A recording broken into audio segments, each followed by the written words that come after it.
अभी वो एक कंपनी में इंटरव्यू देने आई होती है, पर यहाँ पर उसे पहले रिजेक्ट कर दिया जाता है ये बोलकर कि उसकी एज भी 30 ईयर्स की हो चुकी है और खास करके उसके पास एक बच्चा भी है, तो उन्हें ऐसे एम्प्लॉय की कोई ज़रूरत नहीं। सूजी कहती भी है कि उससे अब लॉयर का लाइसेंस भी मिल गया है, तो भी वो लोग उसे यहाँ काम देने के लिए नहीं मानते और उसे यहाँ जाने के लिए बोल देते। तो सूजी भी गुस्से में फिर कंपनी के बाहर निकलती है। तभी इतने में वो देखती है कि एक लेडी यहाँ पर रो रो कर जस्टिस के लिए भीख मांग रही होती है और वो सूजी को लॉयर समझकर जल्दी से उससे कहने लगती है कि प्लीज तो मेरी हेल्प कर दो। तो सूजी उन आंटी को रोने से रोकती है और कहती है कि आप मुझे क्लियरली बताओ हुआ क्या है, तभी तो मैं आपकी हेल्प कर पाऊंगी। तो फिर वो आंटी उसे रोते हुए बताती है कि मेरा बेटा जो कि 18 ईयर्स का था, उसने लोन शार्क से पैसे लिया था और उन लोगों ने उससे अपने पैसे निकलवाने के लिए मार ही डाले, इसलिए वो अपना केस किसी लॉयर को देने के लिए आई होती है।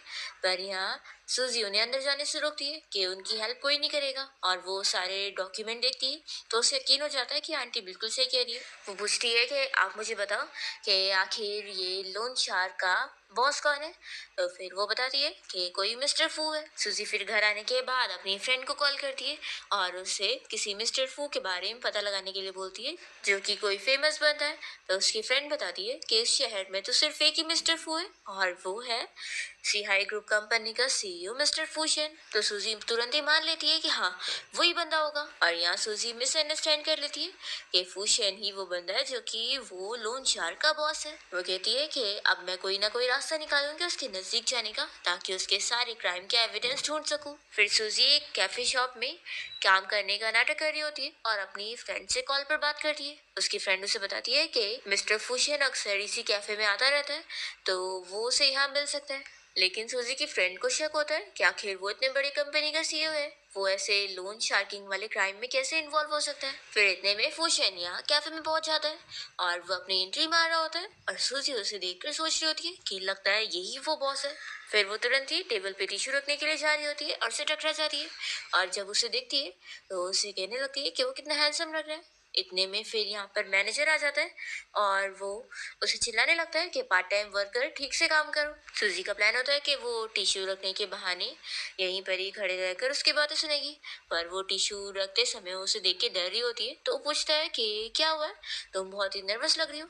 तो सूजी ठंडी लगने का बहाना करती है और जल्दी से जाकर टेबल साफ करने का एक्टिंग करने लगती है। इतने में फूशन से मिलने के लिए यहाँ पर कोई लड़की आई होती है और वो उसे चिल्ला रही होती है कैसे कैसे तुम मेरे साथ अपनी एंगेजमेंट तोड़ सकते हो, तुम्हारी और मेरी शादी तुम्हारी ग्रैंड मैम ने तय करी है और वो चाहती है कि मैं उनकी ग्रैंड डॉटर इन लॉ बनूं।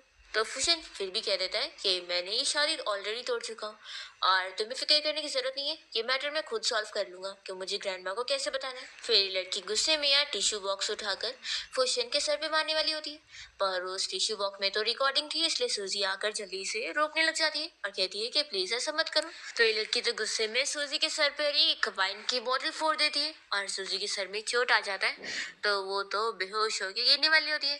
तभी यहाँ फूशन जल्दी से उसे संभालने लगता है और इतने में फूशन का असिस्टेंट और सारे गार्ड्स पहुंच जाते हैं और पहले तो इस लड़की को यहाँ से बाहर लेकर जाते हैं। सूजी तो यहाँ बेहोश होते होते लॉ का एक कानून बताने लगती है कि दूसरों को हार्म करने पर कौन सी सजा होती है। फूशन कहता है कि तुम क्या बोल रही हो। सूजी कहती कि कुछ नहीं और फिर उसकी कलीग बैठकर उसे मेडिसिन लगा रही होती है और साइड में खड़े होकर फूशन उसे देख रहा होता है और अपने असिस्टेंट से पूछने लगता है कि आखिर किसी लड़की को परस्यू कैसे करते। तो उसका असिस्टेंट समझ जाता है और पूछता है कि बॉस क्या आप सच में उस लड़की को पसंद करने लग गए हो। तो फुशिन कहने लगता है कि आज तक जितनी भी लड़कियां उसने देखा है वो सभी बस उसके पास अपनी ये प्रोटेक्शन के लिए आती थी, लेकिन ऐसी उसने पहली बार देखा जो उससे प्रोटेक्ट करी थी शील्ड की तरह, तो इसलिए वो बहुत ही उसे इम्प्रेसिव लग रही होती है।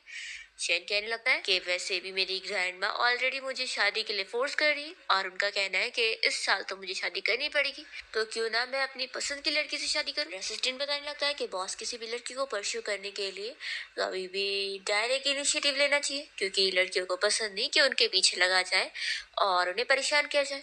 तो फुशिन कहता है कि ठीक है फिर मैं समझ गया, ये तो बहुत ही सिंपल है। वो तुरंत ही फिर सूजी के पास जाकर उसे सभी के सामने पूछ लेता है कि क्या तुम मुझसे शादी करोगी। ये सुनते के साथ ही असिस्टेंट सोचता है कि बॉस भी ना, फिर वो तुरंत ही उसे रोकने लगता है कि बॉस ऐसा डायरेक्ट थोड़ी ना बोलना था, अब तो वो आपको पक्का मना कर देगी। पर तभी सूजी कहती है कि मैं तुमसे शादी करने के लिए रेडी हूँ। असिस्टेंट तो शौक रह जाता है और फुशन पूछने लगता है कि क्या तुम श्योर हो। तो सूजी कहती है कि ऑफ कोर्स मैं श्योर हूँ और वो मन में सोचती है कि अब मुझे इसके खिलाफ एविडेंस ढूंढने तो मुझे इसके पास ही जाना पड़ेगा और शादी के अलावा कोई और अच्छा ऑप्शन कहाँ हो सकता है। और वो उसे रूल्स बताने लगती है कि शादी के बाद हम लोग एक घर में जरूर रहेंगे, लेकिन तुम मेरी परमिशन के बिना मेरे रूम में नहीं आ सकते हो, और पहले हम दोनों अपनी फीलिंग्स को कल्टीवेट करेंगे, उसके बाद ही रिलेशनशिप में आगे बढ़ेंगे। तो फुशियन तो यहाँ पर सूजी के सारे रूल्स के लिए हाँ बोलते थे। तो वो शौक हो जाती है कि तुम इतनी जल्दी मान रहे हो। तो वो कहता है कि अगर मैंने किसी को लाइक करने का सोचा हो तो मैं पूरा उसके ऊपर ट्रस्ट करूंगा। सूजी सोचती है कि मैंने एक्सपेक्ट नहीं करी थी कि ये गैंगस्टर बॉस इतना अच्छा टाइप का होगा, लेकिन आखिर मैं इसे ये सच कैसे बताऊं कि मेरे पास तो मेरा बच्चा भी है। वो सोचती है कि लेकिन पहले तो मुझे इन्वेस्टिगेशन करनी है, और ऊपर से मेरा बेटा बाऊ तो अभी मेरी फ्रेंड के घर पे है, तो इसे थोड़ी ना पता लगने वाला है, मैं तो इसके घर पे रहने के लिए जा रही हूँ। फिर वो कहते कि ठीक है, अभी हम लोग अपना मैरिज सर्टिफिकेट लेने चलते हैं। फिर दोनों सिविल अफेयर्स ब्यूरो पहुंच जाते हैं मैरिज सर्टिफिकेट के लिए फोटोज क्लिक करवाने। और फिर फुशियन सूजी को अपने घर ले आता है। यहाँ पर सारे गार्ड्स इन लोग का वेलकम कर रहे होते हैं और सूजी को मैडम बोल रहे होते हैं। सूजी जब यहाँ फुशियन का विला देखती है तो उसका मुंह खुला का खुला रह जाता है। तभी जल्दी से शियान उसका मुंह बंद करता है और उसे कहता है कि डरो मत, ये सारे मेरे बॉडीगार्ड्स हैं जो कि यहाँ तुम्हें और मुझे प्रोटेक्ट करने के लिए। तो चलो अब हम अंदर चलते हैं, ऐसा बोलकर उसका हाथ पकड़ के लेके जाता है। और फिर सूजी अपने लिए एक रूम चूज करके उसमें रहने के लिए आ जाती है। तो फुशियन उससे पूछता है कि तुमने इतना दूर वाला रूम क्यों चेंज करी हो, बाकी रूम तो फिर भी मेरे रूम से नजदीक है। तो सूजी कहती है कि जितना ही हम दूर रहेंगे उतनी जल्दी तो हम एक दूसरे के नजदीक आ सकेंगे। तो फुशियन कहता है कि ठीक है, और फिर वो बाहर चला जाता है। और सूजी सोचती है कि ऑफ कोर्स मैंने इसलिए यहाँ पे ली हूँ ताकि कोई प्रॉब्लम आए तो मैं जल्दी से यहाँ से भाग सकूं। मुझे पता है तुम जैसे गैंगस्टर बहुत ही ज्यादा रूथलेस होते हो, लेकिन वो सोच भी होती है कि इतना भी तो वो डरावना नहीं लग रहा था। फिर वो ब्लैक ड्रेस पहनकर उसके स्टडी रूम में कुछ ढूंढने के लिए जाती है ताकि वहाँ उसके खिलाफ उसे कुछ एविडेंस मिल जाए। पर तभी वो झाँक कर देखती है कि फुशियन यहाँ अपने असिस्टेंट से बात कर रहा होता है और उसका असिस्टेंट बता रहा होता है कि बॉस कंपनी में एक स्पाई आ गया है, तो इसलिए हम सभी अंडर कवर में इन्वेस्टिगेशन कर रहे हैं। तो फुशियन कहने लगता है कि मुझे उम्मीद है कि वो हमें जरूर मिल जाएगा।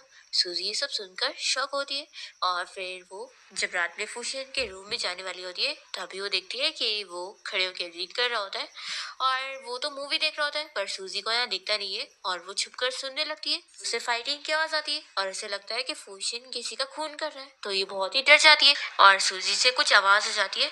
तो फुशियन जल्दी से पूछने लगता है कि यहाँ पर कौन है, और वो ढूंढ रहा होता है तो सूजी छुपी हुई होती है, पर तभी ये तो इसके पीछे आ जाता है और वो सूजी से पूछता है कि तुम यहाँ पर क्या कर रही हो इतनी रात में। तो वो कहती है कि मुझे नींद नहीं आ रही थी तो बस ऐसे ही तुम्हें देखने के लिए आ गई थी। तो फुशियन पूछता है कि तुमने ऐसा ड्रेस क्यों पहनी हुई है। तो सूजी बताती है कि ये मेरी नाइट ड्रेस है, लड़कियों को ऐसी अलग अलग स्पेशल तरह की नाइट ड्रेस पहनना पसंद है। फिर तभी इतने में सूजी को छींक आने लगती है। तो शेन कहता है कि बाहर मत खड़ी रहो, अंदर आ जाओ। और जैसे ही वो अंदर जाती है तो देखती है कि यहाँ पर तो कोई खून भी नहीं है। तो सोचती है कि लगता है इसने इतनी जल्दी क्लीन भी कर दिया। फिर तभी इतने में फुशियन सूजी को पीछे से कोट पहनाने जा रहा होता है, तो वो तो डर जाती है और पूछती है कि क्या है। तो बताता है कि तुम्हें ठंडी ना लग जाए इसलिए। तो सूजी ले लेती है और फुशियन उससे पूछता है कि आखिर वो इतनी नर्वस क्यों नजर आ रही है। तो वो कहती है कि कुछ नहीं, आखिर यहाँ पर इतने सारे कोट पहने हुए ठग्स जो खड़े रहते। तो वो कहता है कि वो सब बॉडी गार्ड है, वो भी तुम्हें और मुझे प्रोटेक्ट करने के लिए, और फिक्र मत करो, हम दोनों अपनी रिलेशनशिप धीरे धीरे डेवलप कर ही लेंगे। और फिर वो सिपाही निकाल कर दे रहा होता है और कहता है कि क्यों ना तुम आज रात मेरे रूम में सो जाओ। तो सूजी तो तुरंत ही उससे पानी पकड़ाती है और कहती है कि नहीं नहीं, मैं अपने रूम में सो जाऊंगी, और वो जल्दी से भाग लेती है। फिर सुबह उठने के बाद जब सूजी अपने रूम से बाहर आती है तो सारी मेड उसे गुड मॉर्निंग विश करने लगती है। तभी सूजी ये देखकर सोचती है कि यही रिच लोगों की लाइफ है, वो खुश होने लगती है। पर फिर वो अपने आप को होश में लाती है कि उसने ये सारे पैसे लोगों को ठग कर कमाया है, तो ये कोई अच्छे पैसे की अमीरी लाइफ नहीं है। मेड फिर सूजी को बताती है कि ब्रेकफास्ट रेडी है और बॉस आपका इंतजार कर रहे हैं। फिर सूजी जब आती है तो देखती है कि फुशियन यहाँ अपने असिस्टेंट के साथ होता है और वो लोग इसी मैटर पे बात कर रहे होते हैं कि अगर वो अंडर कवर एजेंट मिल गया तो वो लोग उसे छोड़ने वाले नहीं है। तो सूजी यहाँ पर बैठकर सोच रही होती है कि वो फिर से किसी को मारने का सोच रहे हैं, मुझे कैसे भी करके इसका एविडेंस ढूंढना होगा। फिर जैसे यहाँ फुशियन सूजी को देखता है तो वो पूछता है कि तुम खा क्यों नहीं रही हो। तो वो कहती है कि एक्चुअली मुझे नाइफ से खाना नहीं आता। तो फिर वो अपने मेड को कहकर तुरंत ही उसे चॉपस्टिक दिलवाता है। सूजी तो सोच रही होती है कि मुझे कैसे भी करके इसका फोन लेना होगा क्योंकि इसके फोन में ही मुझे काफी चीजें मिल जाएंगी। फिर वो यहाँ बहाने से फोन उठाने की कितनी कोशिश करती है, पर फूशन देख ही लेता है। तो सूजी फिर चॉपस्टिक नीचे गिरा देती है और उसे कहती है कि तुम उसे उठा के दे दो। फिर फूशन जब तक चॉपस्टिक उठाने जाता है तब तक सूजी जल्दी से उसका फोन उठाकर अपने कपड़े में छुपा लेती है। और फिर यहाँ वो मजे में ब्रेकफास्ट करने का नाटक करती है और सोचती है कि मैंने तो कितनी इजी ले ली, इससे पता भी नहीं चला। फिर इतने में असिस्टेंट आकर फुशियन को बताने लगता है कि उसके जरूरी बिजनेस पार्टनर का भी उसे कॉल आने वाला है। तो फुशियन देखता है कि उसका फोन नहीं है, वो पूछता है कि फोन कहाँ चला गया। तो असिस्टेंट सारी मेड के ऊपर फिर शक करने लगता है और वो सभी को लाइन से खड़ा कर देता है और उनसे पूछता है। तो वो लोग कहती है कि उन्होंने फोन नहीं चुराया। फुशियन बताता है कि बस आप लोग अगर मुझे सिंपली मेरा फोन दे देंगे तो मैं आपको माफ कर दूंगा। वो फोन अभी मेरे लिए जरूरी है क्योंकि उसमें एक जरूरी पार्टनर का कॉल आने वाला है, साथ ही उसमें मेरी कंपनी के स्पाई के सारे डिटेल इन्फॉर्मेशन है। सूजी तो डरने लगती है कि मैं तो ऐसे पकड़ी चली जाऊंगी। फिर वो चुपके से यहाँ से भाग रही होती है, पर तभी इतने में फोन की रिंग बज जाती है और सभी लोग सुन लेते हैं कि फोन यहाँ सूजी के पास है। फिर फुशियन सूजी से पूछता है कि तुम मेरा फोन क्यों चुरा रही थी। तो सूजी कहती है कि मैं बस कुछ देखना चाहती थी, और वो तुरंत ही उसका फोन वापस करती है। फिर फुशियन कहता है कि मैं समझ गया, लड़कियां कभी भी लड़कों का फोन इसलिए चेक करती है क्योंकि वो इनसिक्योर फील करती है। मेरी वाइफ बस जानना चाहती थी कि मेरी लाइफ में कोई और तो है कि नहीं, और वो ये पता करने के लिए मेरा फोन चुपके से ले रही थी। वो कहता है कि तुम्हें इसके लिए सब सीक्रेटली करने की जरूरत नहीं थी, तुम मुझसे डायरेक्ट भी पूछती ना तो मैं सब बताता, मैं तुमसे कुछ भी छुपाने वाला नहीं हूँ। फिर फुशियन यहाँ सूजी को अपना फोन दे देता है कि लो तुम जो चाहे वो चेक कर लो।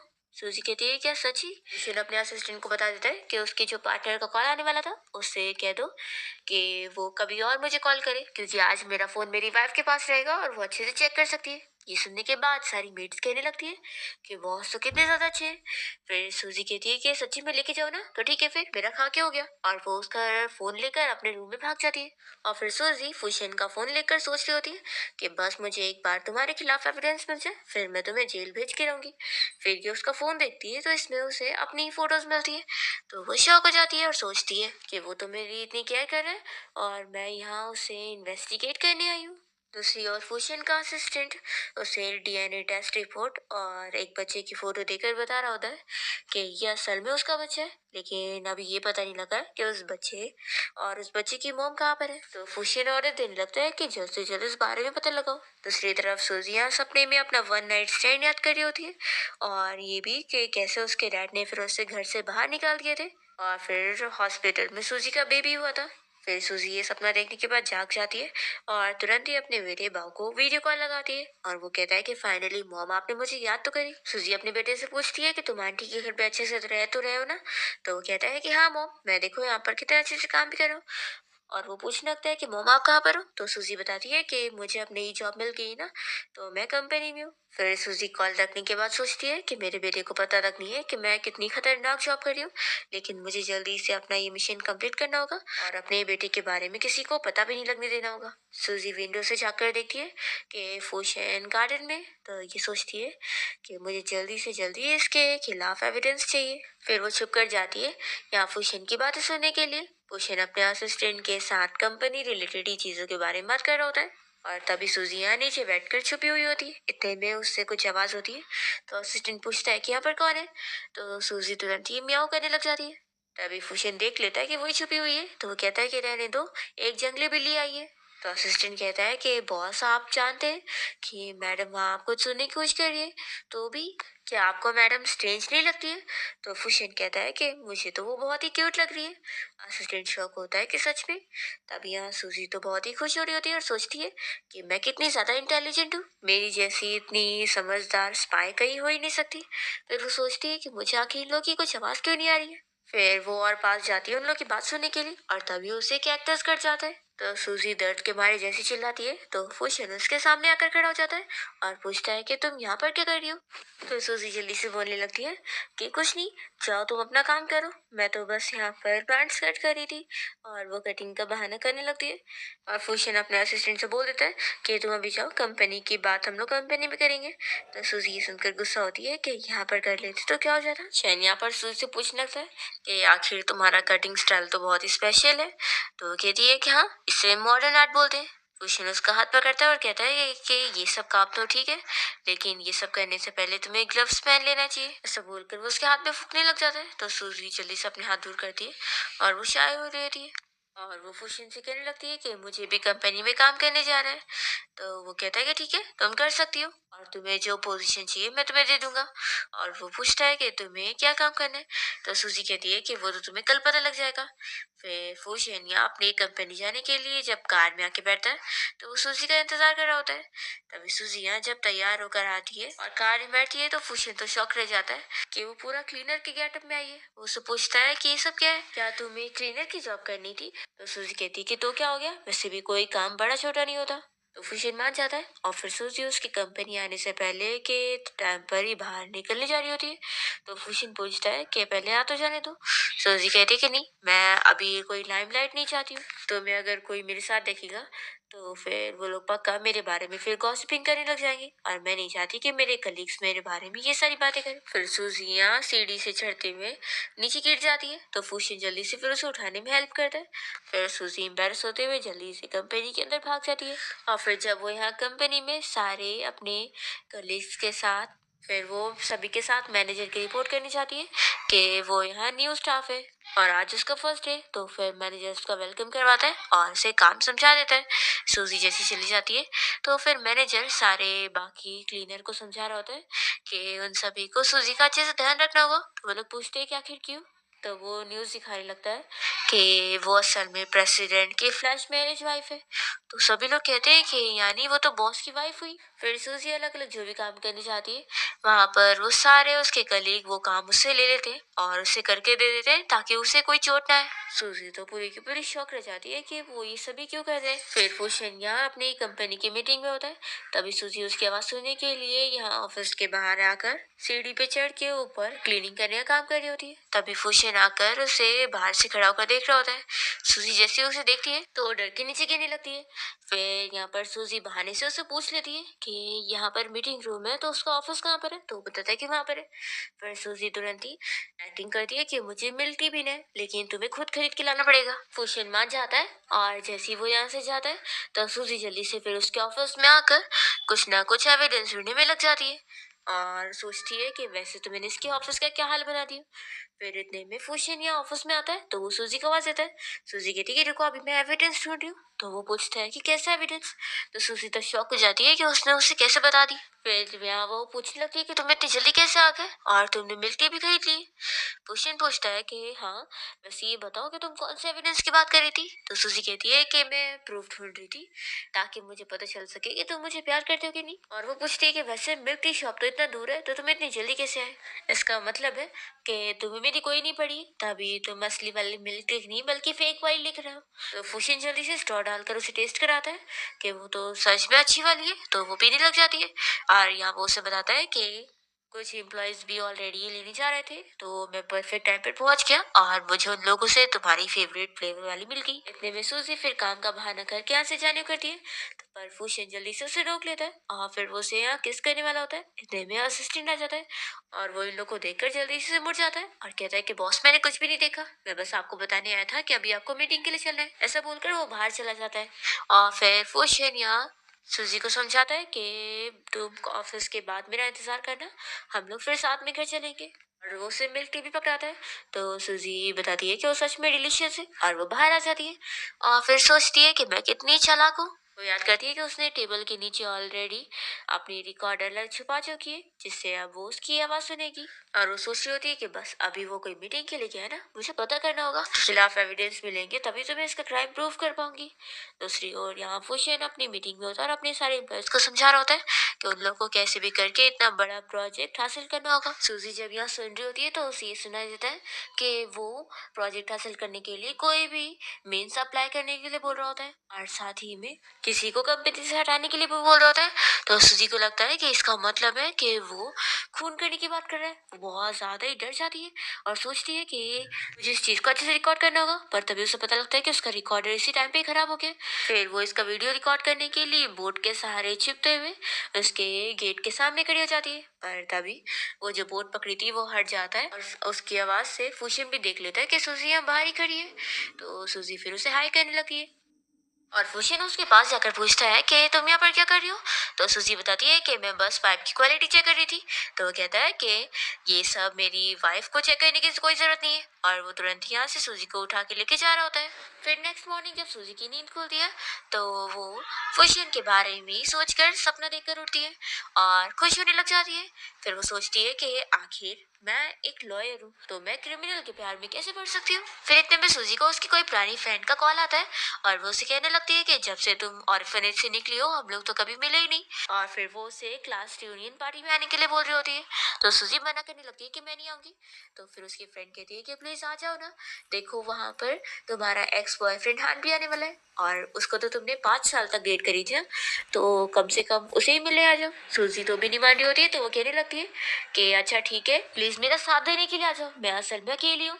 तो फिर सूजी को मानना पड़ जाता है। दूसरी ओर फुशियन यहाँ कंपनी में होता है और अपना फाइल देखने में बिजी होता है। तभी उसका असिस्टेंट पूछने लगता है कि बॉस आपको नहीं लगता कि मैडम कुछ अजीब है और वो कुछ तो छुपा रही है। तो फुशिन कहता है कि मुझे लगता है कि उसे मेरे खिलाफ कोई मिसअंडरस्टैंडिंग है, लेकिन चाहे जो भी हो मैं इतना तो समझ गया हूँ कि वो बहुत ही अच्छी है।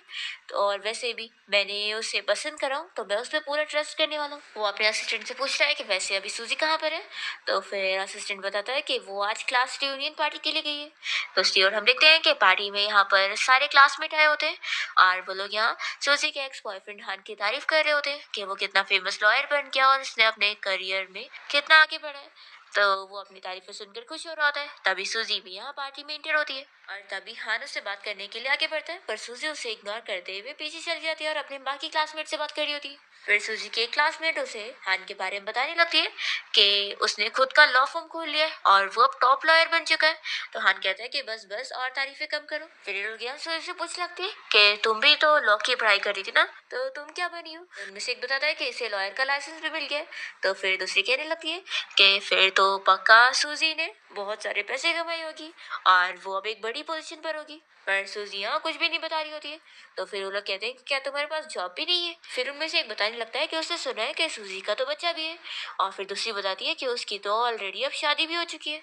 तो फिर सभी शौक हो जाते हैं और सूजी के हस्बैंड के बारे में पूछ लगते हैं कि आखिर वो है कौन, वो क्या काम करते हैं। तो सूजी इन लोग को नहीं बताना चाह रही होती है और वो कहती है कि वो बस एक ऑर्डिनरी एम्प्लॉई और कोई नहीं। तो ये लोग कहने लगते हैं कि तुम अपने हस्बैंड को यहाँ बुला क्यों नहीं लेती हो, हम लोग तो उससे मिलना चाहते हैं।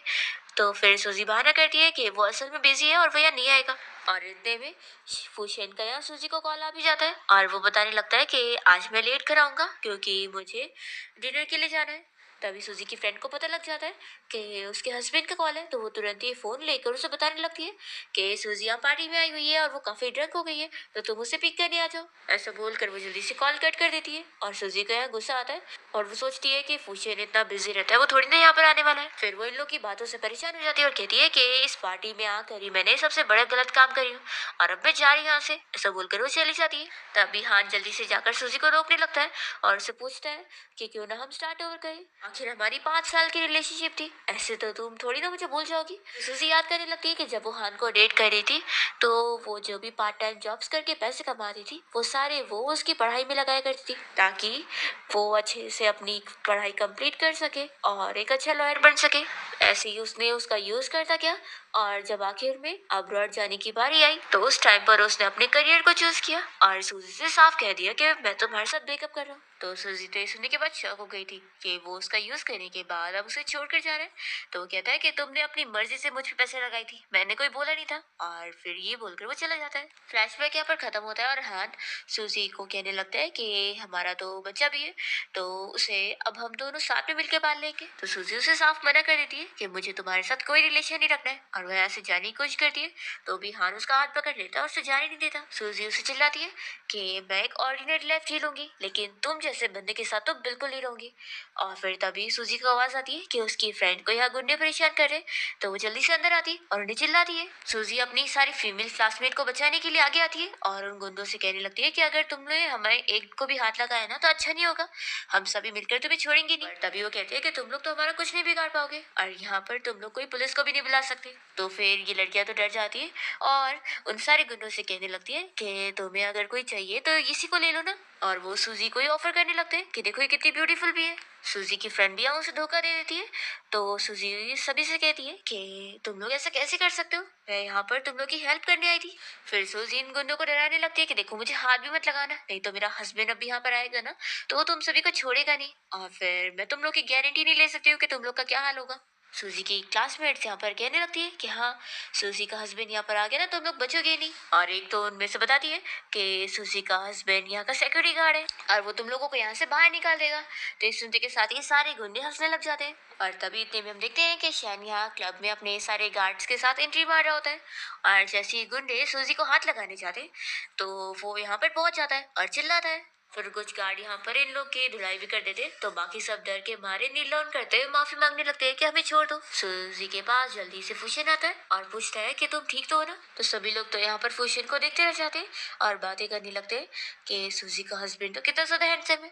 फिर यहाँ सूजी फुशन के साथ जब बाहर जा रही होती है, तो वो सोच रही होती है कि कहीं इसने मेरी और हान की बात तो नहीं सुन लिया होगा। फिर तभी इतने में हान इन लोग को देखने के साथ ही यहाँ सूजी के सामने आ जाता है और वो सूजी से कहने लगता है कि चलो मैं तुम्हें घर छोड़ देता हूँ। तभी सूजी फुशन को बताती है कि ये मेरा पुराना कलीग है। और फिर वो हान को मना करने लगती है कि हमारे पास गाड़ी है। तो हान देखता है कि पीछे एक स्कूटी खड़ी है, तो वो कहने लगता है कि जरूर यही तुम्हारी गाड़ी होगी और वो इसी बंदे की होगी। सच में ऐसा चालू बंदा ही मिला था तुम्हें? देखो तुम मेरे पास आओगे ना, तो एक अच्छी लाइफ जी पाओगी। मेरे पास क्या क्या नहीं है, मैं तुम्हें बहुत कुछ दे सकता हूँ और इसके पास तुम्हें कुछ नहीं मिलेगा। तो फुशन उससे पूछता है कि तुम हो कौन। तो हान फिर अपने बारे में बताने लगता है कि वो कितना बड़ा लॉयर है और अपनी लॉ फर्म के बारे में भी बताता है और कहता है कि तुमने कभी सुना तो होगा नहीं। चलो अच्छा, तुमने सिहाई ग्रुप कंपनी का तो नाम सुना ही होगा, वो अब मेरा बिजनेस पार्टनर है। तो भूषण कहता है कि अच्छा, उस कंपनी ने आखिर तुम जैसे बंदे के साथ कहाँ कॉन्ट्रैक्ट कर लिए, मैंने तो नहीं सुना। सूजी मन में सोच रही होती है कि ये पागल अपने आप को एम्बेरस करवा रहा है। इतने में फिर यहाँ असिस्टेंट कार लेकर आ जाता है और उसके लिए कार का डोर ओपन करके कहने लगता है कि मिस्टर फू आके बैठो। तो हान तो शौक रह जाता है कि क्या ये तुम्हारी कार है। तो वो फुशिन या सूजी को ले जाते हुए उसे कहता है कि तुम्हें क्या लग रहा है तुम्हारी है। तो फिर हान कहने लगता है कि सच में सूजी, मैं तो तुम्हें अंडर एस्टिमेट कर रहा था, तुम तो कितनी ज्यादा चालाक निकली, तुमने इतना ज्यादा अमीर बंदा फंसाई हुई हो। पहले तो तुम कितनी गंदी दिखा करती थी, तभी तो मैंने तुम्हें छोड़ा था और मेरे जैसा लॉयर तुम नहीं ढूंढ पाई तो तुमने किसी और को फंसा ली। सूजी ये सब सुन रही होती है और यहाँ फुशेन को गुस्सा आने लगता है।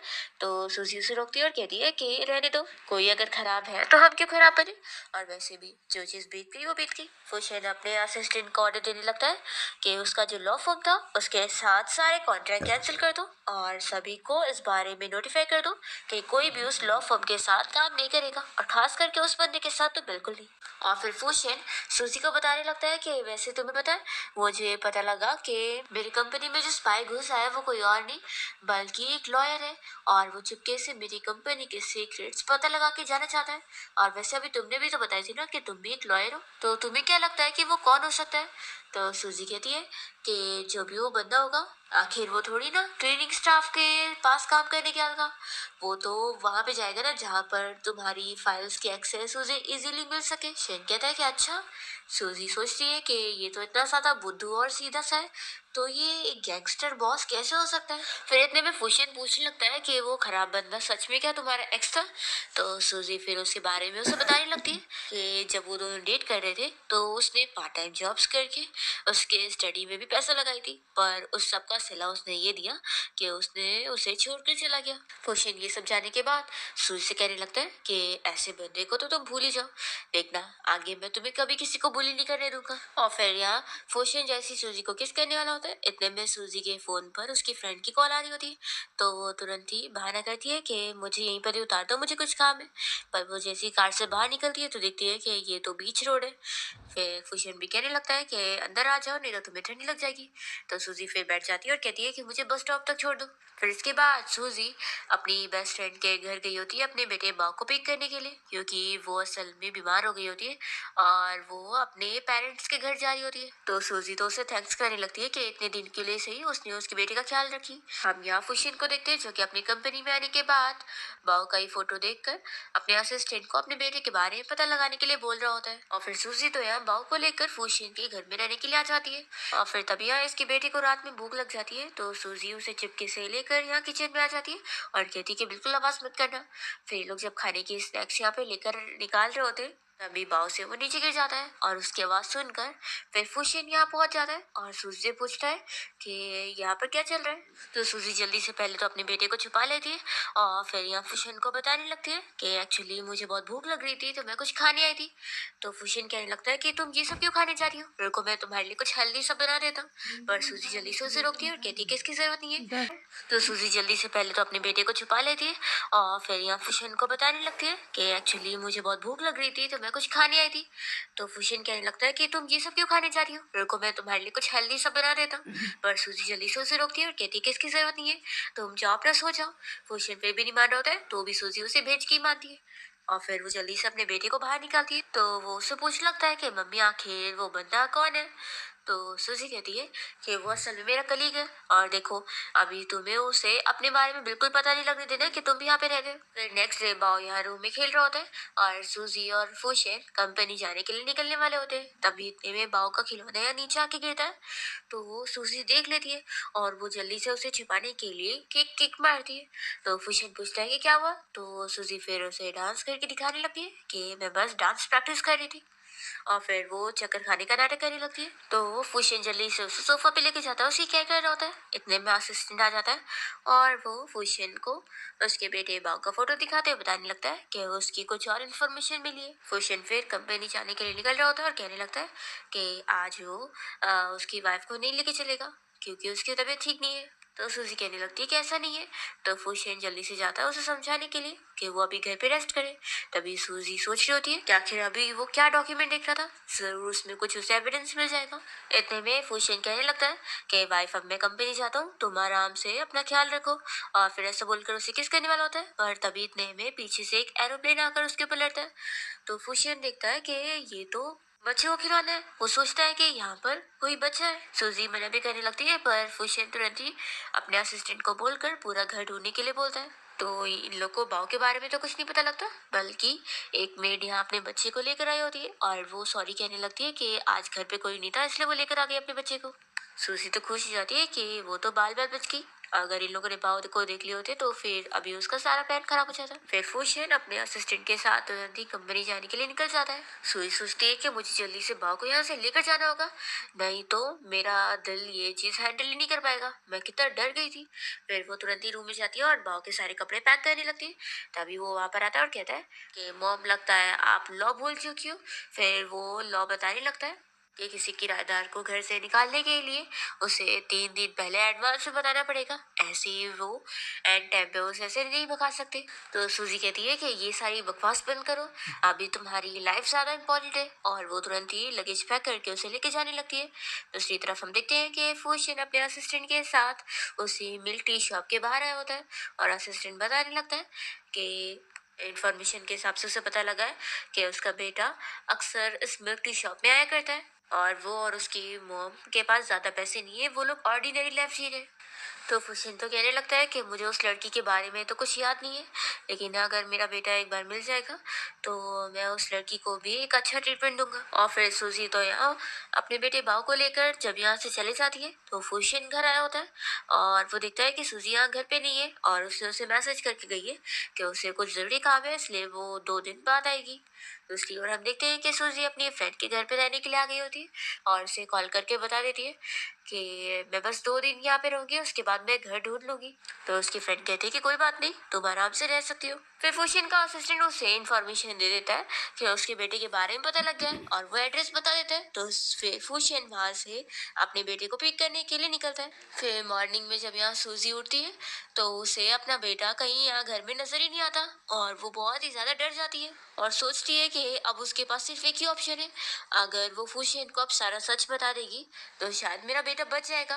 वैसे भी मेरी और उसकी अब शादी हो चुकी है, तो क्या पता वो इतनी मेरे ऊपर मर्सी कर ले और मुझे और मेरे बेटे की जान छोड़ दे। दूसरी तरफ हम देखते हैं कि फुशियन ने तो बाव को यहाँ अपने घर लेकर आ गया होता है और उसे यहाँ अच्छे अच्छे खाने खिला रहा होता है। तो बाव तो बड़े मजे में खाने एंजॉय कर रहा होता है और सारी मेड और असिस्टेंट उसे ही देख रहे होते हैं और बातें कर रहे होते हैं। तभी बाव यहाँ बताने लगता है कि मेरी मॉम कहती है कि अगर कुछ अच्छी चीज का मौका मिले तो उसे पूरा एंजॉय करना चाहिए क्योंकि क्या पता वो चीज कब खत्म हो जाए। तो फिर ये सुनने के बाद असिस्टेंट कहने लगता है कि लगता है यंग मास्टर की लाइफ सच में बहुत ही मिजरेबल रही होगी।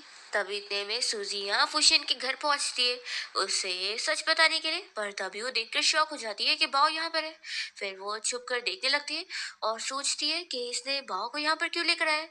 लगता है इसे मेरी अंडर कवर आइडेंटिटी के बारे में पता लग गया है और इसलिए इसने मेरे बेटे को यहाँ पर लेकर आ गया, उसे किडनैप करके रख के मुझे पकड़ने के लिए। वो डर जाती है कि अगर अभी मैं उसके पास नहीं गई तो वो पक्का मेरे बेटे की जान ले लेगा।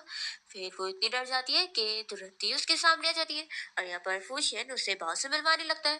पर सूजी तो यहाँ तुरंत ही नील डाउन करके उससे माफी मांगने लगती है और कहती है कि प्लीज मेरी जान छोड़ देना। तो फुशियन तो यहाँ जल्दी से सूजी को उठाता है और पूछता है कि तुम आखिर ये सब क्या कर रही हो। तो सूजी को पता लगता है कि इसे तो अभी मेरे बेटे के बारे में कुछ पता ही नहीं लगा और न ही मेरी आइडेंटिटी के बारे में।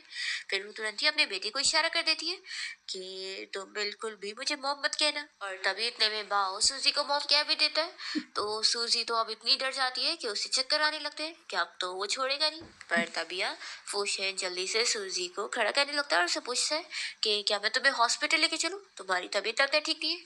तो वो कहती है कैसी बात नहीं है, मैं ठीक हूँ। फिर फुशियन बाओ से कहता है कि वैसे तुमने एकदम सही बोला है, ये अब से तुम्हारी नई मॉम है। तो सूजी तो ये सुनकर शॉक हो जाती है कि वो अपने बेटे की न्यू मॉम बन चुकी है। फिर सूजी अपने बेटे से अकेली बात करनी चाहती है और उससे पूछती है कि तुम यहाँ पर कैसे आ गए और उसके बेटे कैसे बन गए। तो फिर ये बताता है कि असल में मिस्टर फुशियन ने मुझे यहाँ पर लेकर आए और अपना डीएनए टेस्ट रिपोर्ट दिखाते हुए उन्होंने बताया कि वो मेरे असली डैडी है। सूजी को फिर अब जाके पता लगता है कि उसका वन नाइट स्टैंड कोई और नहीं बल्कि वही है। वो तो खुश होने लग जाती है कि मैं तो अनएक्सपेक्टेडली उसकी वाइफ भी बन गई। तभी वो कहने लगता है कि मॉम फिर से आप कोई सपना देखने लग गई हो। तो सूजी उसे डांटने लगती है कि तुम्हें फिर भी मुझे इस बारे में पहले बताना चाहिए था। तो भाव बताता है कि मैं पहले खुद टेस्ट करना चाहता था कि वो सच ही मेरे डैडी है कि नहीं, क्योंकि मैं नहीं चाहता था कि मैं पहले ही आपको बता दूं और बाद में ये बात झूठ निकली तो फिर आपको भी डिसअपॉइंट फील होता। सूजी कहती कि ठीक है, लेकिन अगली बार से ऐसा कुछ भी होगा तो मुझे एडवांस में बताना। तो बॉ कहता है कि ठीक है मॉम, मैं समझ गया। तभी सूजी उससे कहने लगती है कि देखो अभी मैं जो चीज़ तुम्हें बताने जा रही हूँ वो ध्यान से याद रखना कि तुम्हें अपने डैड को इस बारे में बिल्कुल नहीं पता लगने देना है कि मैं असल में तुम्हारी असली मॉम हूँ।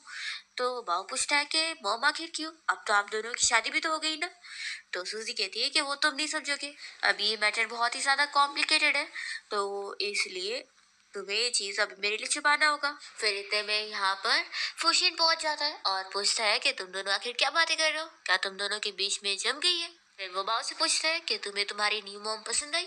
तो वो कहता है कि हाँ पसंद आई। फुशिन अपने बेटे बाव को समझाने लगता है कि देखो तुम मेरे बेटे हो, तो जितने तुम मेरे लिए इम्पोर्टेंट हो उतनी ही मेरे लिए मेरी वाइफ भी इम्पोर्टेंट है, तो इसलिए उसे अच्छे से रिस्पेक्ट देना और अपनी मॉम ही समझना। ये सब सुनने के बाद सूजी खुश होती है कि फुशिन के दिल में मैं इतनी ज्यादा इम्पोर्टेंट हूँ कि वो मुझे अपने सगे बेटे की तरह इम्पोर्टेंट समझ रहा है। फिर इतने में यहाँ फुशिन बाव से कहने लगता है कि तुम मुझे अपनी मॉम के बारे में बता सकते हो वो कहाँ पर है। तो ये सुनते के साथ ही सूजी जल्दी से कह देती है कि वो बिजनेस ट्रिप पर गई है। तो फुशिन कहता है कि तुम्हें कैसे पता। तो सूजी तो सोचने पड़ जाती है कि वो क्या बहाने बनाए।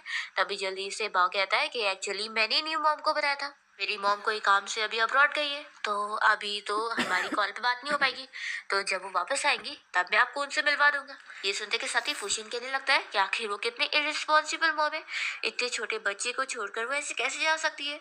और वो सूजी से भी कहने लगता है कि मैं सही कह रहा हूँ ना, कि आखिर कोई एक मॉम ऐसा कैसे कर सकती है। सूजी कहती है कि बात तो सही है, लेकिन क्या पता कुछ रीजंस रहे होंगे। पर यहाँ फुशिन तो बात से कहने लगता है कि बेटा तुम फिक्र मत करो, मैं तुम्हारी कस्टडी तुम्हारी मॉम से ले लूंगा और तुम्हारा अच्छे से ख्याल रखने वाला हूँ। सूजी कहने लगती है कि ऐसा तुम कैसे कर सकते हो, उसकी मॉम ने उसे इतने सालों से पाली है, तो कितने मेहनत से पाली होगी, और तुम ऐसे कैसे उसके बच्चे को ले सकते हो। तो फुशिन कहने लगता है कि वो उसे ऐसे छोड़ के चली गई, इसका मतलब है कि उसे अपने बच्चे की कोई नहीं पड़ी है, तो मैं अपने बच्चे का ख्याल खुद ही रख लूंगा और उसकी कस्टडी लेने के लिए मैं बेस्ट लॉयर को ढूंढूंगा। तो सूजी तो शॉक में आ जाती है और उसे मना करने लगती है। तो फुशिन कहता है कि तुम्हें क्या हुआ है, आज तुम बहुत ही अजीब बिहेव कर रही हो। तो फिर जल्दी से बाव बात को संभालते हुए कहने लगता है कि डैड आखिर लड़कियों वाली बात एक लड़की ही समझ सकती है ना, तो इसलिए आप लोग इस बात पे भी आर्ग्यूमेंट मत करो, क्योंकि अभी मेरे लिए सबसे ज्यादा इम्पोर्टेंट बस ये है कि मेरे पास अब एक कंप्लीट फैमिली है। फिर सूजी जब यहाँ बाव के साथ रूम में आती है तो वो मन में सोच रही होती है कि सब मेरी गलती है, मेरी वजह से मेरे बच्चे का एक गैंगस्टर डैड है, इसलिए मुझे अपने बेटे को उससे दूर लेके जाने होगा। फिर वो उसे समझाने लगती है कि देखो वो फुशिन बिल्कुल भी अच्छा इंसान नहीं है, इसलिए हो सके तो उससे जितना हो सके उतना दूर रहो। तो बाव कहने लगता है कि मुझे तो लगता है कि डैडी बहुत ही अच्छे हैं। तो सूजी कहती है कि वो दिखने में इतना अच्छा लगता है, लेकिन वो है नहीं। इवन मैं भी उससे इतना अट्रैक्टिव फील करती हूँ, तो इसमें तुम्हारी भी कोई गलती नहीं है। और वो तो अभी तक यही समझ रही होती है कि वो ऐसा बंदा है जो बिना सोचे समझे किसी को मार भी सकता है।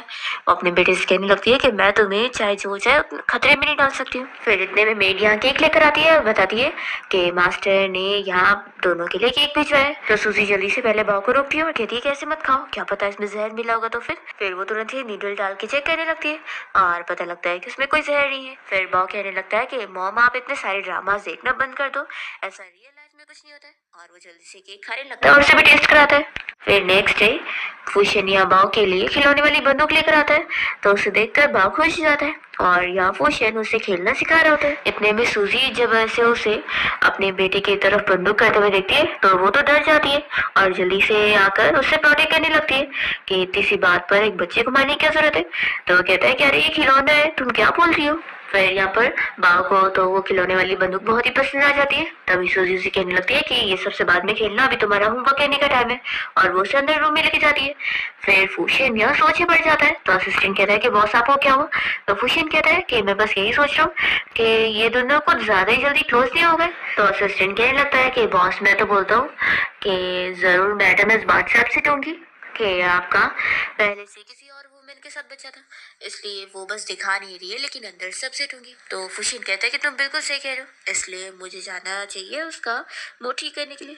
दूसरी तरफ सूजी अपने रूम में आने के बाद अपने और बाव के कपड़े पैक कर रही होती है उसके साथ यहाँ से भागने के लिए। और वो कहती है कि रुको मैं बाहर से देख कर आती हूँ कि भागने का रास्ता क्लियर है कि नहीं। पर तभी जैसे वो बाहर आती है तो वो फुशियन से टकरा जाती है और तभी यहाँ फुशियन तो उसे उठा के रूम में ले आता है।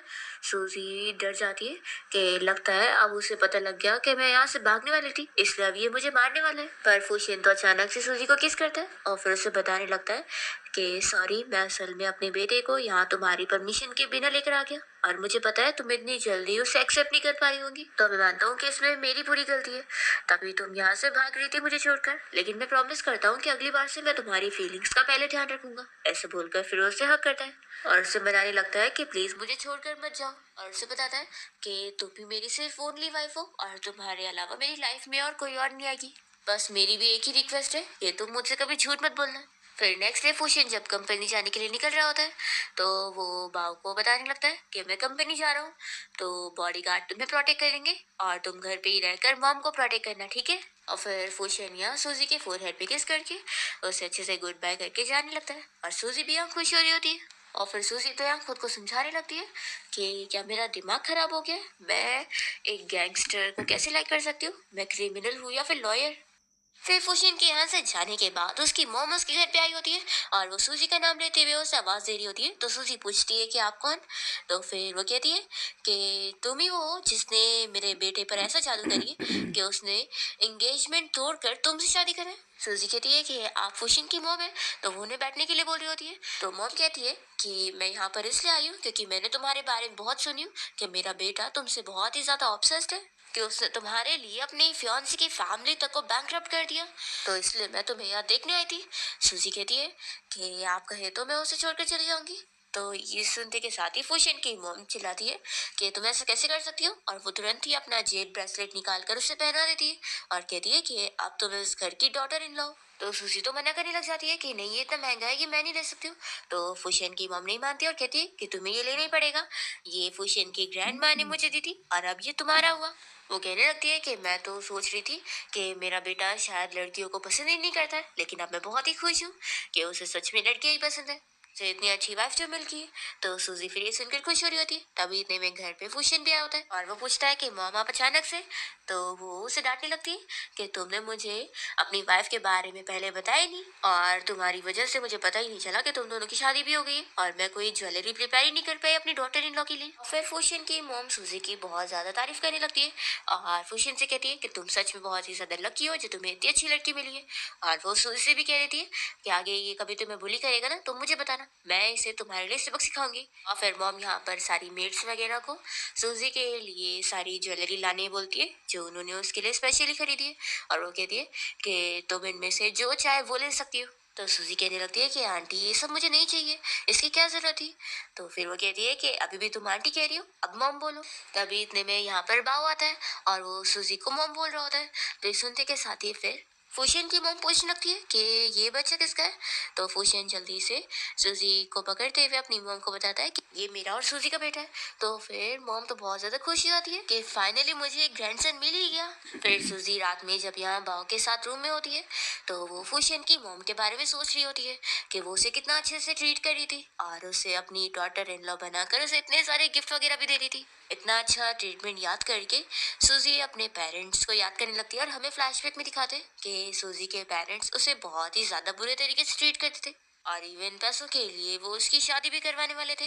पर जब वो शादी के पहले ही प्रेग्नेंट हो गई थी तो उन लोगों ने उसे मार मार के घर के बाहर निकाल दिए थे। सूजी इस बारे में सोच रही होती है कि उसने पहली बार फैमिली का प्यार फील करी है। वो सोचती है कि काश हम सच में फैमिली बन जाते तो कितना अच्छा होता। सूजी को समझ ही नहीं आ रहा होता है कि अब वो क्या करे, क्योंकि उसे फील हो रहा होता है कि अब वो सच में फूशियन को लाइक करने लग गई है और फूशियन बाव का भी एक अच्छा डैडी है। फिर नेक्स्ट डे सूजी बाव को स्कूल जाने के लिए तैयार कर रही होती है। तभी वो कहने लगता है कि मुझे स्कूल नहीं जाना है। तो सूजी तो कहने लगती है कि नहीं तुम्हें जाने पड़ेगा। और फूशियन कह रहा होता है कि ठीक है मत जाओ। पर फिर यहाँ आखिर में सूजी की चलती है और यहाँ बाव को स्कूल जाने के लिए निकलना ही पड़ता है। और फिर ये लोग जब बाव को स्कूल तक छोड़ने गए होते हैं तो फूशियन तो ऐसे उसे जाते हुए देखकर रो रहा होता है और कहने लगता है कि मेरा बेटा बड़ा हो गया, अब वो डैडी से दूर जाएगा। सूजी ये देखकर सोचती है कि ये कुछ ज्यादा इमोशनल नहीं हो गया। तभी इतने में असिस्टेंट भी यहाँ पर बाव के लिए रो रहा होता है और फूशियन और उसका असिस्टेंट फिर दोनों ही मिलकर अपना दुख बांट रहे होते हैं। तो सूजी को तो बहुत ही एम्बैरेसिंग लगता है और वो इन दोनों को ऐसे छोड़कर बाहर चली जाती है। फिर हम स्कूल में देखते हैं कि जो बाव के क्लासमेट्स होते हैं वो उसे बुली करने लग जाते हैं तो वो भी उनसे फाइट कर रहा होता है। पर तभी वो बच्चा उसकी खिलौने वाली बंदूक छीन लेता है और देने से मना कर देता है और कहता है कि ये मेरा है। फिर यहाँ पर टीचर भी आती है तो वो भी उस लड़की का ही साथ दे रही होती है और बाव को ब्लेम करने लग जाती है। तो फिर वो तुरंत ही फुशियन को कॉल लगाता है और कहता है कि डैडी आप जल्दी से यहाँ स्कूल में आओ, मुझे बुली किया जा रहा है। तो फिर वो दूसरा बच्चा भी कहता है कि रुको मैं भी अपने डैडी को बुलाता हूँ और फिर वो भी अपने डैडी को कॉल करके यहाँ पे आने के लिए बोल देता है। और फिर फूशन और उस बच्चे का डैडी दोनों ही यहाँ पर पहुंच जाते हैं और उस बच्चे के डैडी को लग रहा होता है कि फूशन को एक गरीब बंदा होगा, इसलिए वो तो उल्टा उसे माफी मांगने के लिए बोल रहा होता है अपने बच्चे से और कहने लगता है कि ये खिलौने वाली बंदूक भी मेरे बच्चे की है, मैंने उसे दिलाया और तुम जानते नहीं मैं कौन हूँ, मैं सीहाई ग्रुप कंपनी का बहुत ही खास एम्प्लॉय हूँ। तो फुशियन कहता है कि अच्छा तो लगता है तुम मेरे बारे में जानते ही नहीं हो। तो यहाँ पर वो टीचर और ये बंदा दोनों ही मिलकर हंस रहे होते हैं क्योंकि उसे लग रहा होता है कि ये मजाक कर रहा है। पर फिर जैसे उसे पता लगता है कि यही असल में कंपनी का सीईओ है तो वो तुरंत ही माफी मांगने लगता है और बाव को भी उसकी खिलौने वाली बंदूक दिलवा देता है। और फिर वो टीचर भी डर जाती है कि उसने मिस्टर फूशियन से पंगा ले लिए और वो इन दोनों को ही यहाँ से फायर करवा देता है। और फिर यहाँ बॉस से कहता है कि तुम मेरे प्यारे बेटे हो, मैं इसके बाद से तुम्हें कभी बुली होने नहीं दूंगा। नेक्स्ट सीन में हम देखते हैं कि फूशियन ने सूजी को प्रपोज करने के लिए कोई गिफ्ट खरीदा होता है। फिर इसके बाद हम देखते हैं कि फूशियन ने अपने घर पे एक पार्टी रखा होता है सूजी और अपने बेटे को सभी से मिलवाने के लिए। और फिर यहाँ सूजी और बाव दोनों ही तैयार हो चुके होते हैं तो फूशियन उन लोग से मिलने जाता है। सूजी की तारीफ करने लगता है कि वो इतनी ज्यादा ब्यूटीफुल लग रही है कि उसे तो दिल ही नहीं कर रहा कि वो सभी को उसे दिखाए। तभी सूजी उसे कहने लगती है कि मुझे तुमसे कुछ कह रहा था। पर इतने में असिस्टेंट आ जाता है फूशियन को कोई काम से लेके जाने के लिए। तो सूजी कहती है कि जाओ पहले अपना काम कर लो। फिर सूजी जब वॉशरूम जाने लगती है तो देखती है कि एक वेट्रेस जिसने मास्क से अपना फेस कवर की हुई है वो कॉल पर किससे बात कर रही होती है और बता रही होती है कि वो फूशियन की कंपनी के सीक्रेट्स अभी चुरा लेगी और फिर वो लोग उसे लीक करेंगे तो इस कंपनी से वो लोग जीत ही जाएंगे। सूजी ये सुनते के साथ ही जल्दी से उसे रोकने लग जाती है और उसे अंदर फूशियन के ऑफिस में जाने नहीं देती है और उसका मास्क हटाने लगती है तो वो बंदी जल्दी से यहाँ से भाग जाती है। और तभी हम देखते हैं कि फूशियन की ये पार्टी भी स्टार्ट हो जाती है और वो सभी को अपने बेटे से इंट्रोड्यूस करवाता है और फिर कहने लगता है कि अब मैं अपनी वाइफ से भी आप सभी को मिलवाता हूँ। और फिर वो प्रपोजिंग स्टाइल में जब नील डाउन होके बैठता है तो सूजी का इंतजार कर रहा होता है पर सूजी यहाँ पर नहीं आती तो सभी लोग बातें करने लग जाते हैं। दूसरी ओर हम देखते हैं कि सूजी यहाँ सोच रही होती है कि मुझे भी अब जाना चाहिए, लेकिन अगर मैं यहाँ से गई तो वो डॉक्यूमेंट वो लड़की चुरा लेगी जो कि फूशियन की कंपनी का जरूरी डॉक्यूमेंट है। तो वो जाकर खुद ही उस डॉक्यूमेंट को ले लेती है और अपने पर्स में डाल लेती है। और फिर जैसे वो यहाँ पर पहुंचती है तो असिस्टेंट बताता है कि बॉस हमारा प्लान काम कर गया, अब वो जो स्पाई है उसने वो डॉक्यूमेंट ले लिया है।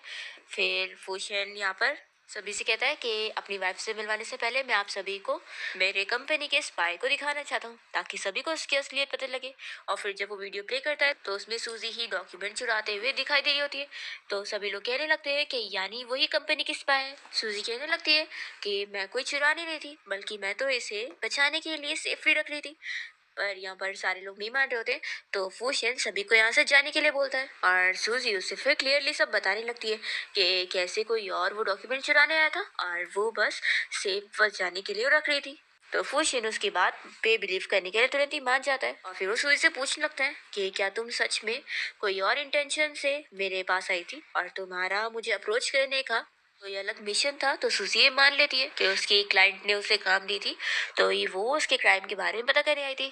तो जब फुशिन को ये पता लगता है कि सूजी उसे कोई गैंगस्टर समझ रही है, तो वो तुरंत ही उसे क्लियर करता है कि वो कोई ऐसा मिस्टर फू नहीं है जो गलत काम करता हो। उसने आज तक कभी लोन शार्किंग वाला काम किया ही नहीं। सूजी ये जाने के बाद खुश हो जाती है कि यानी तुम वो हो ही नहीं। मैं अभी तक कितना ज्यादा अपसेट थी और मुझे समझ नहीं आ रहा था कि तुम्हारा मैं क्या करूँ। फुशिन लेकिन इस बात से अपसेट हो जाता है कि सूजी ने शुरू से तो उससे शादी करने का झूठा ड्रामा करी। वो कहता है कि लेकिन मैं तो तुम्हारे लिए शुरू से सिंसियर था और मैंने तुम्हें लाइक किया। और फिर वो उसे डिवोर्स के लिए बोलकर यहाँ से चला जाता है। फिर नेक्स्ट डे सूजी अपना लगेज लेकर जब निकल रही होती है, तो वो यहाँ कहने लगती है कि मैं अपने बेटे भाव को भी लेकर जाऊंगी। तो फुशिन कहने लगता है कि तुम इसे कैसे लेके जा सकती हो। तो सूजी बता देती है कि ये असल में मेरा सगा बेटा है। फुशिन को ये भी शौक लगता है कि सूजी असल में वो वन नाइट स्टैंड वाली लड़की थी जिसे वो ढूंढ रहा था और उसने ये बात भी उसे छुपा के रखी थी। वो अब और गुस्सा हो जाता है और सूजी को जाने बोल देता है। फिर ऐसे कुछ दिन बीत जाते हैं, पर सूजी फिर फुशियन को मनाने के लिए उसकी कार के सामने आ जाती है और उसे माफी मांगने लगती है और उसे एक और चांस मांगती है और उसे अपना कार्ड देकर कहती है कि अगर तुम मुझे माफ कर दो और वापस मुझे चांस देने का सोचो तो इस होटल रूम में जरूर आना, यहीं पर ही हम लोग सबसे पहली बार मिले थे। फुशियन कहता है कि ठीक है, मैं इस बारे में सोचूंगा। और जब वो अपनी कार में जाता है तो वो तो खुश हो रहा होता है। फिर नेक्स्ट सीन में हम देखते हैं कि फुशियन तो पहले से होटल रूम में जाकर सूजी का इंतजार कर रहा होता है। तभी इतने में से बाव का कॉल आता है और वो कहने लगता है कि क्या मम्मी आप तक पहुंची, क्योंकि वो तो घर से निकल चुकी है और अब काफी देर हो गई। दूसरी ओर सूजी को फुशियन की एक्स फियोन्सी ने किडनैप करी होती है, उसे जेलसी में कि आखिर फुशियन की शादी उससे कैसे हो सकती है और वो तो यहाँ से मारना चाह रही होती है।